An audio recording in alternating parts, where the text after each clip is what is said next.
Well, we were here on Wednesday. The court gave us Wednesday as a day to come for our ruling. And then we were given the same information that the court was attending a conference and that the ruling had been adjourned to today.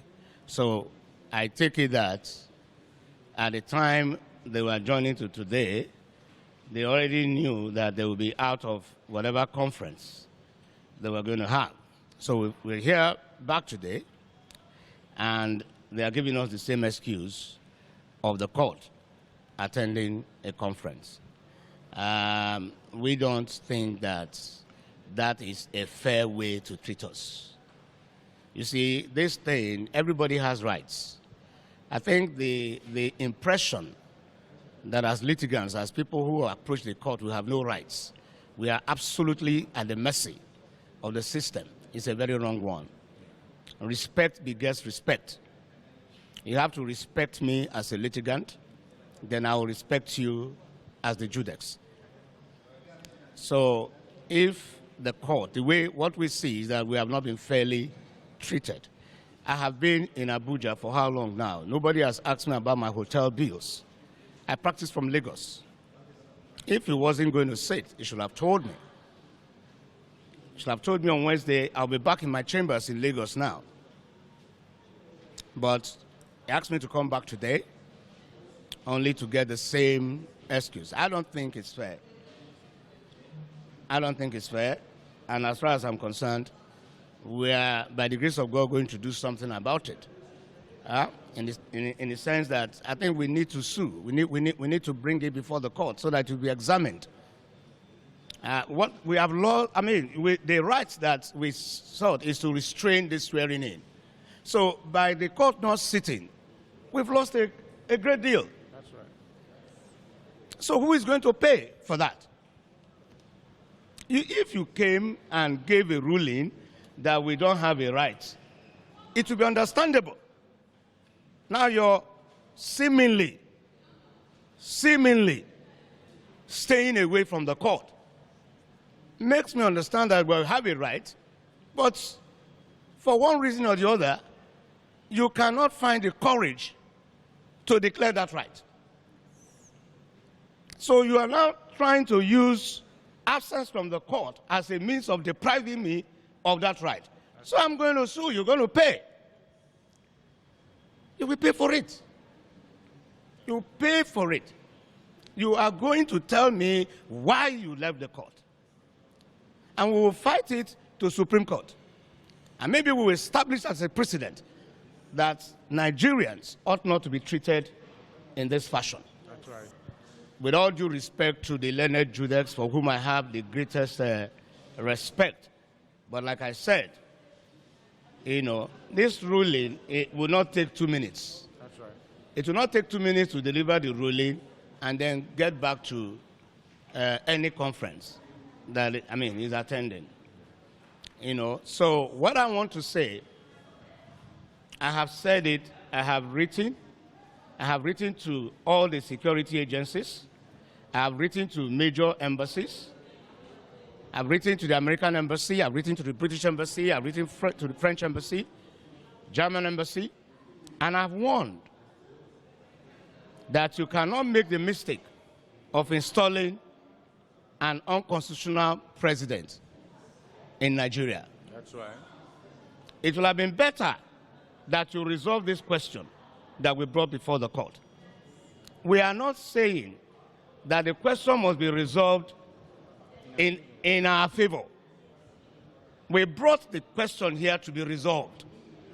We have a right to have the question resolved. Like I always say, hearing belongs to me, decision belongs to the court. You understand? So you cannot make the mistake of installing somebody unconstitutionally. It's an overthrow of the Constitution. That person, now if you read section 1, subsection 2 of the Constitution, it says, no person or group of persons shall be permitted to take control of the federal government or any part of it, take control of federation or any part of it, except in accordance with the Constitution.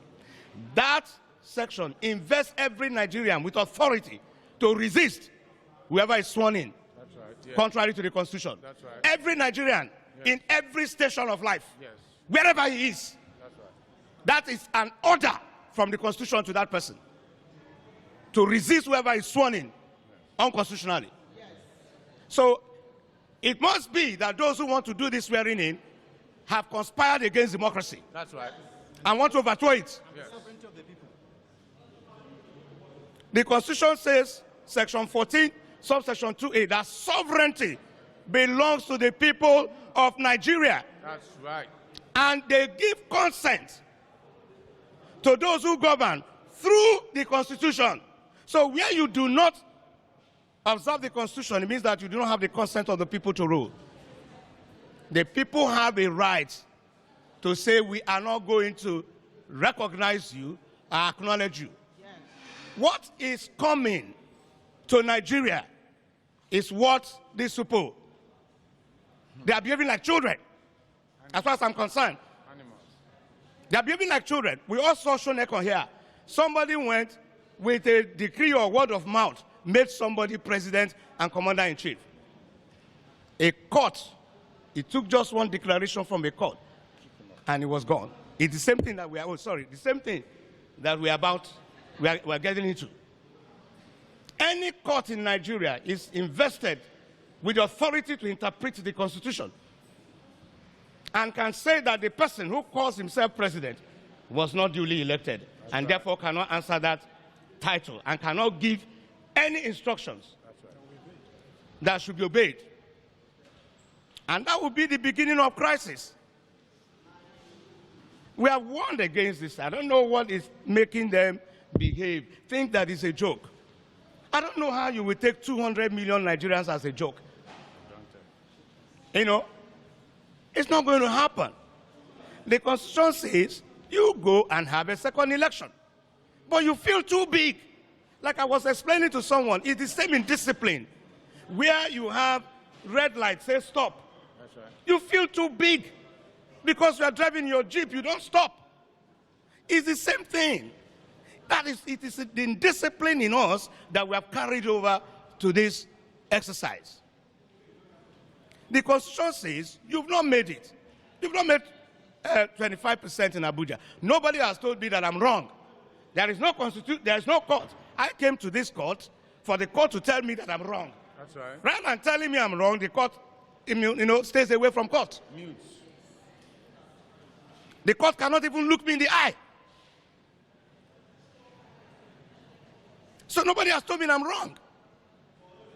Nobody has the courage to tell me I'm wrong. Because I am right. So the Constitution says you should go for a second election. It's a simple, very simple thing. Even if that second election does not produce a winner, you go for a third one. That's right. You feel too big to comply with the Constitution because all your life has been a life of indiscipline.